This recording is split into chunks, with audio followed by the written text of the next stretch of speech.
కొన్నిసార్లు ఏం జరిగినా అంతా మన మంచికే అనుకుంటాం. అలా అనుకోవడం మనిషి సహజ స్వభావం. అప్పుడే మనిషి ప్రశాంతంగా ఉండగలుగుతాడు. కానీ కాలం ఎప్పుడూ ఒకేలా ఉండదు. ఎప్పుడూ మనం అనుకున్నట్టుగా పరిణామాలుండవు. దేశంలో జరుగుతున్న ప్రస్తుత పరిస్థితులు చూస్తే దేశం క్లిష్ట పరిస్థితుల్లో ఉందని అర్థమవుతోంది.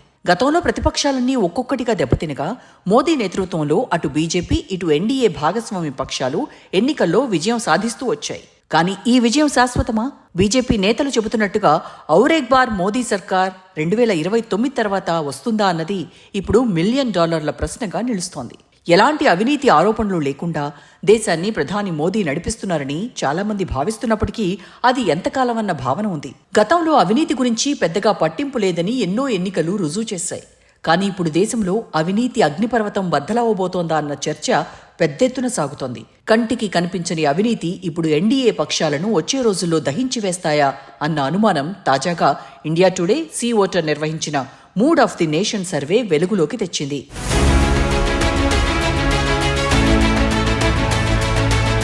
దేశ ప్రజల మానసిక స్థితి మారుతోంది.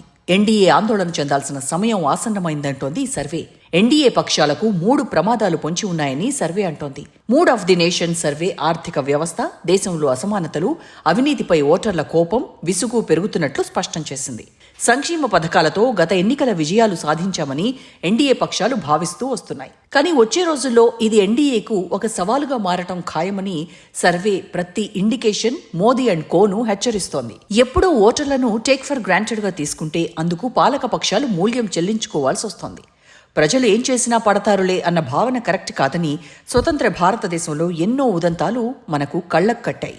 తాజాగా ధరల పెరుగుదల, ఆదాయాల అసమానతలు, పెరుగుతున్న ధనిక వర్గం యాటిట్యూడ్ ఇవన్నీ మెజారిటీ ప్రజలను ఆలోచింపచేస్తున్నాయి. కష్టాలెప్పుడూ మాకేనా అన్న భావన వారిలో వ్యక్తమవుతోంది. ఇది నిరాశకు, ఆగ్రహానికి కారణమవుతోంది. ఆగ్రహం కోపంగా మారినప్పుడు ప్రభుత్వాలకు డేంజర్ బెల్స్ మోగుతాయి. 2014 నుండి దేశ ప్రజలు ప్రధానమంత్రి నరేంద్ర మోదీ నేతృత్వంలోని నేషనల్ డెమోక్రటిక్ అలయన్స్ పాలనలో విజయాలు, నిరాశలు, ఆగ్రహాల్లో ఎంతో వ్యత్యాసం కనిపించింది. ప్రజలు ఒడిదుడుకులను తట్టుకుని మోదీకి బాసటగా నిలిచారు. కానీ అదెంతకాలం? ఇప్పటి వరకు మోదీకి వ్యతిరేకంగా ప్రజాగ్రహం లావాలా బద్దలు కాలేదు.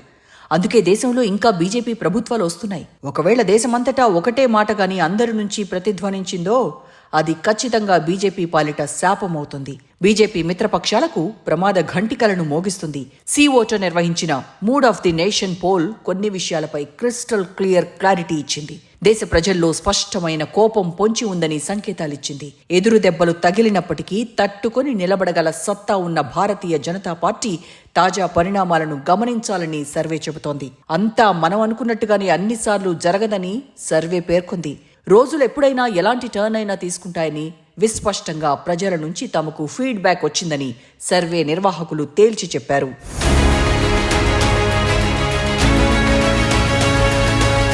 దేశంలో బీజేపీకి గడ్డుకాలం రాబోతుందన్న సంకేతాలు 3 అంశాల వల్ల తెలుస్తోంది. మొదటిది ఓటర్లు, వారి కుటుంబాల ఆర్థిక పరిస్థితి, జీవనోపాధికి సంబంధించింది. రెండవది ఎన్డీఏ పాలనా విధానాల నుండి ఎవరు ఎక్కువ ప్రయోజనం పొందుతున్నారనే దానిపై ప్రజల్లో ఇప్పుడు పెద్ద ఎత్తున చర్చ జరుగుతోంది. ఎవరికి ప్రభుత్వం మేలు చేస్తోంది, ఎవరు లాభపడుతున్నారు, పప్పు బెల్లాలు పేదలకిచ్చి చికెన్ మటన్ పెద్దోళ్లకిస్తారా అన్న శంక సామాన్యుడిలో కలుగుతోంది. ఓటర్ ఎప్పుడూ కూడా ఒక్కసారి మోసపోతాడు, కానీ ఎప్పుడూ కాదన్నది మన జనతంత్రంలో తెలిసిన విషయమే. అందుకే ఒకసారి ప్రభుత్వాన్ని మార్చితే పోలా అన్న భావన కూడా ఓటర్లో కలగొచ్చని తాజా సర్వే తెలిపింది. అందుకే ఇప్పుడు ఈ 2 అంశాల్లో ప్రజలు గుస్సాగా ఉన్నారని అర్థమైపోయింది. మూడవది అవినీతి గురించి ప్రజలు ఎప్పుడూ లేని విధంగా పదే పదే మాట్లాడుకోవడం కూడా బీజేపీకి ప్రమాద ఘంటికలు మోగిస్తోంది. 2019 నుండి సర్వేలలో 50% కంటే ఎక్కువ మంది ఎన్డీఏ పాలన అవినీతిని అరికట్టడంలో లేదా ఎదుర్కోవడంలో విజయం సాధించిందని అభిప్రాయపడేవారు. దాదాపు 42% మంది మాత్రమే అవినీతి విషయంలో విఫలమైందని స్పష్టమైన అభిప్రాయాన్ని చెబుతున్నారు. కేంద్ర ప్రభుత్వం కొత్తగా నిర్మించిన హైవేలు, ఎక్స్ప్రెస్ వేలు మునిగిపోవడం, వంతెనలు కూలిపోవడం, భారీ వర్షాల తర్వాత నగరాలు మునిగిపోవడం, పట్టణ పాలన అసలు ఉందా, ప్రజల బాగోగులను పట్టించుకునేవారున్నారా అన్న భావన ఇప్పుడు దేశంలో అంతర్యుద్ధం దిశగా తీసుకెళ్తోంది. రాజకీయాల్లో 1 వారం చాలా పెద్ద సమయం. అవినీతి గురించి ప్రజల అభిప్రాయాలు మారితే ఓటర్ల మానసిక స్థితి ఒక్క క్షణంలో మారిపోవచ్చు. ప్రభుత్వాలకు కంటి మీద కునుకు లేకుండా చేయొచ్చు. కానీ ఇప్పుడు ఎన్డీఏ పక్షాలకు అలాంటి సమయం ఇంకా రాలేదు. కానీ అది గతంలో ప్రభుత్వాలు మా అంత పోటుగాళ్లు లేరనుకుని చతికిలపడ్డాయి. ఈ పరిణామాలను విశ్లేషించుకుంటే ఎవరైనా జాగ్రత్త పడాల్సిందేనన్న సంకేతాలు వస్తాయి. రెండవ ప్రపంచ యుద్ధంలో విన్స్టన్ చర్చిల్ ఇంగ్లాండ్ను విజయ దుందుబి మోగించేలా చేశాడు. కానీ యుద్ధం పూర్తయిన తర్వాత జరిగిన పార్లమెంట్ ఎన్నికల్లో కన్సర్వేటివ్ పార్టీ ఎన్నికల్లో చిత్తైంది. 1971 డిసెంబర్లో పాకిస్తాన్ను 2 ముక్కలు చేసిన తర్వాత 1972లో బంగ్లాదేశ్ ఏర్పాటు తర్వాత దేశంలో ఇందిరాగాంధీని దుర్గాదేవిగా పూజించారు. అయినా ఏడాది తర్వాత జరిగిన ఎన్నికల్లో దేశవ్యాప్తంగా ఇందిరా సర్కారుకు వ్యతిరేకంగా జనం వీధుల్లోకొచ్చి నిరసనలు తెలిపి పాలనకు చరమగీతం పాడారు. ఇందిరాగాంధీ అద్భుతమైన ప్రజాదరణ అకస్మాత్తుగా ఆవిరైపోయింది. 1989లో దేశ రాజకీయాలు మరో టర్న్ తీసుకున్నాయి. విపి సింగ్ హిందీ రాష్ట్రాలలో అవినీతి వ్యతిరేక పోరాట యోధుడిగా మెస్సేయగా మారారు. అంతటి ఆదరణ ప్రజల నుంచి లభించినప్పటికీ ప్రధానిగా విపి సింగ్ బాధ్యతలు చేపట్టిన కొన్ని రోజులకు ఆయన జీరో అయిపోయారు. మండల్ కమిషన్ నివేదికను అమలు చేసిన తర్వాత ఆయన ఒంటరయ్యారు. దేశంలోనే ఎక్కువ మందితో తిట్టించుకోవాల్సిన దుస్థితి ఫేస్ చేయాల్సి వచ్చింది. దేశవ్యాప్తంగా అగ్రకుల ఓటర్లు ఆయనను ఇక చాలు పొమ్మన్నారు, సాగనంపేశారు. ఇతర వెనకబడిన కుల ఓటర్లు ప్రాంతీయ కుల ఆధారిత పార్టీలకు జై కొట్టారు. దీంతో దేశ రాజకీయాల సీన్ మారిపోయింది. ఆయా రాష్ట్రాల్లోనూ కొత్త ప్రభుత్వాలు అధికారాలు చేపట్టాయి. మీడియాలో కొన్నిసార్లు ఏ అంశం ఎందుకు హైలైట్ అవుతోంది, ఎవరు దాని వెనక ఉన్నారన్న విషయాలు, వాటి వల్ల కలిగే లాభ నష్టాల తర్వాత గానీ తెలియవు. 2009లో కాంగ్రెస్ పార్టీ తిరిగి అధికారంలోకి వచ్చిన తర్వాత రాహుల్ గాంధీ ఎప్పుడు సింహాసనాన్ని అధిష్ఠిస్తారన్న ప్రశ్న పెద్దెత్తున వినిపించింది. లోక్సభ ఎన్నికల్లో Congress United progressive alliance LK Advani నేతృత్వంలోని ఎన్డీఏను ఓడించిన తర్వాత ఇది మొదలైంది. కానీ ఏడాదిలోనే పరిస్థితులు మారిపోయాయి. కామన్వెల్త్ గేమ్స్ నిర్వహణ సమయంలో జరిగిన అవినీతి ఆరోపణలు కాంగ్రెస్ పార్టీని ఉక్కిరిబిక్కిరి చేశాయి. నిర్భయ కల్లోలం రేపింది. అన్నా హజారే మాస్క్ అయినప్పటికీ ప్రజల్లో పెల్లుబికిన అసంతృప్తి దేశమంతటా దావనంలా వ్యాపించింది. కాంగ్రెస్ నాయకుడు సురేష్ కల్మాడి ఒక్కరే బయటకు కనిపించినా ఎందరో నేతలపై ప్రజల్లో అసహనం నెలకొంది. చిన్న శబ్దం పెను శబ్దం విస్ఫోటనంలా మారింది. మాకు ఇక తిరుగులేదని, మా అంతటోళ్లు లేరనుకునే వారందరికీ ఎదురు దెబ్బలు అప్పటికప్పుడు తగలటాన్ని మనం చూస్తూనే ఉన్నాం. ఎన్డీఏ అజేయమని భావించే వారందరికీ ఇవి సమాధానం లేని ప్రశ్నలు. 2014 లోక్సభ ఎన్నికలకు ముందు ప్రజలు తీవ్ర ఆర్థిక అభద్రతను అనుభవించారు. ఈ సమయంలో యూపీఏ అవినీతిని పెంచి పోషిస్తుందని హిందూ వ్యతిరేకిగా, మైనారిటీ అనుకూల ప్రభుత్వంగా ప్రజలు భావించారు.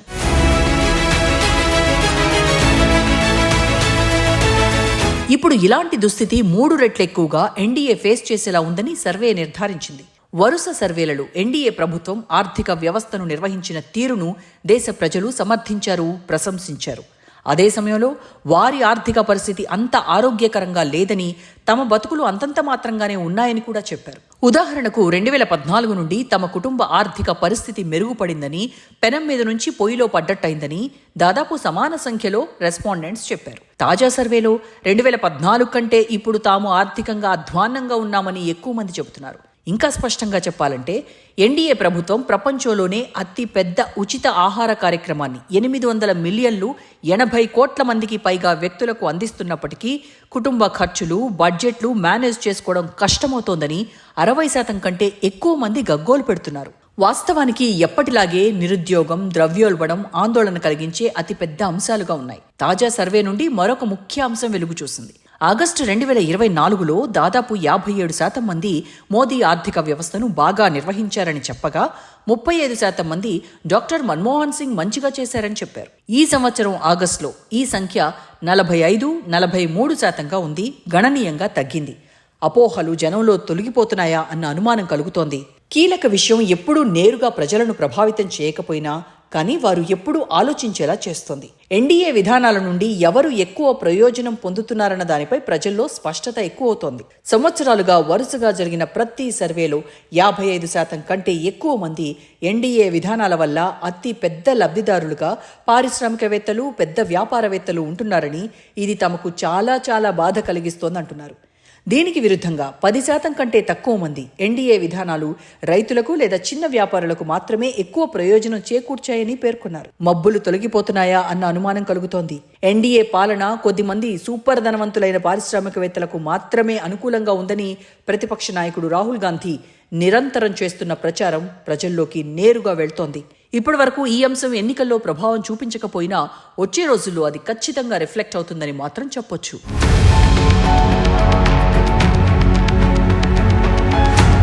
దేశంలో ఎప్పుడూ నాయకులు తామంత తెలివిగలవారు మరొకరు ఉండరని భావిస్తున్నారు. కానీ వాస్తవం ఏంటంటే దేశంలో ఓటర్లను మించిన తెలివిగలవారు మరొకరు ఉండరని వరుస ఎన్నికల ఫలితాలు మనకు స్పష్టం చేస్తున్నాయి. ఇప్పటి వరకు ఎన్డీఏ వైఫల్యానికి కారణాలుగా చెప్పిన 2 అంశాలపై ప్రజలు తీర్పివ్వలేదు. ఓటు వేసే ముందు వారి కోపానికి కారణం కాలేదు. ఎందుకు? ప్రజలు కష్టమైనా సంతోషాన్నైనా ఇట్టే మరిచిపోతున్న వేళ వారికి ప్రధాని నరేంద్ర మోదీ ప్రారంభించిన జన్ ధన్ బ్యాంక్ ఖాతాలు, అందుబాటులోకి వచ్చిన సెల్ ఫోన్ రెండూ కలిసి వారి కష్టాలను ఇన్స్టెంట్గా తీర్చడం మొదలుపెట్టాయి. కొందరికి సంక్షేమ పథకాల నిధులు డీబీటీ ద్వారా నేరుగా వారి ఖాతాల్లోకి వచ్చాయి. ఈ పరిస్థితి భారతీయ కుటుంబాల వ్యక్తిగత జీవనోపాధి నాణ్యతను ప్రభావితం చేశాయి. ప్రత్యక్ష ప్రయోజన బదిలీ పథకం కోట్లాది మంది భారతీయులకు గేమ్ చేంజర్గా నిలిపింది. కోవిడ్ తర్వాత 80 కోట్ల మందికి ఉచిత ఆహారం, అనిశ్చితి, ద్రవ్యోల్బణం, నిరుద్యోగం వల్ల ఏర్పడిన నిరాశ, బాధల ప్రభావాన్ని కొంతమేర అప్రెస్ చేసింది. పూర్తిగా నిర్మూలించలేదు. వారంతా ఇప్పుడు వెయిట్ చేస్తున్నారని, అవకాశం వస్తే ఎలాంటి తీర్పులైనా ఇస్తారన్న అభిప్రాయాన్ని సర్వే అందించింది. ఈ బెనిఫిట్ను ఎన్డీఏ ఇప్పటికే 2 ఎన్నికల్లో వాడేసుకుంది. ఎన్నికల ఫలితాలు బీజేపీ నేతృత్వంలోని ప్రభుత్వానికి అనుకూలంగా వచ్చాయి. 2019, 2024లో ప్రధాని నరేంద్ర మోదీకి ఓటర్లు ధన్యవాదాలు చెప్పారు. ప్రభుత్వాన్ని తిరిగి ఎన్నుకుని పెద్ద మనసు చాటుకున్నారు. 10 ఏళ్ల క్రితం అది చేశాం కాబట్టి ఇంకా ఓట్లు వేయాలని కోరడంలో అర్థం లేదంటోంది పొలిటికల్ మ్యాట్రిక్స్. ఇప్పుడు వారు ఇంకేదో కోరుకుంటున్నారు. ఇలాంటి సమయంలో వారికి అవినీతి పెద్ద తిమింగలంలా కనిపిస్తోంది. గత కొన్ని సంవత్సరాలుగా అవినీతి ప్రజల కళ్లకు కనిపిస్తోంది. పెద్ద నిర్మాణాలు విషాదాలుగా, విపత్తులు విషాదాలుగా, శాపాలుగా మారుతున్నాయి. ఉదాహరణకు 2022 అసెంబ్లీ ఎన్నికలకు ముందు గుజరాత్లో మోర్బీ వంతెన కూలిపోవడంతో సుమారు 130 మంది మరణించారు. అయితే ఈ విపత్తు ఎన్నికల కోపంగా మారలేదు. కానీ ఎంతకాలం? వచ్చే రోజుల్లో కూడా ప్రజలు అదే భావనతో ఉంటారని చెప్పలేం. ఎందుకంటే ఓటరు అభిరుచి ఎప్పుడూ మారుతూనే ఉంటుంది. మెదడు ఎంత వేగంగా ఆలోచిస్తుందో ఓటరు ఆలోచన అంత వేగంగా ఆలోచిస్తే దేశంలో పాలకుల పరిస్థితి ఎలా ఉంటుందో అస్సలే ఊహించలేం.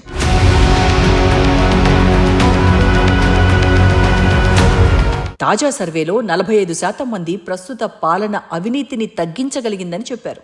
దీనికి విరుద్ధంగా అవినీతిని తగ్గించడంలో విఫలమైందని 47% మంది అంటున్నారు. ఇది ముమ్మాటికి మోదీ అనుయాయులకు దెబ్బగా చెప్పాల్సి ఉంటుంది.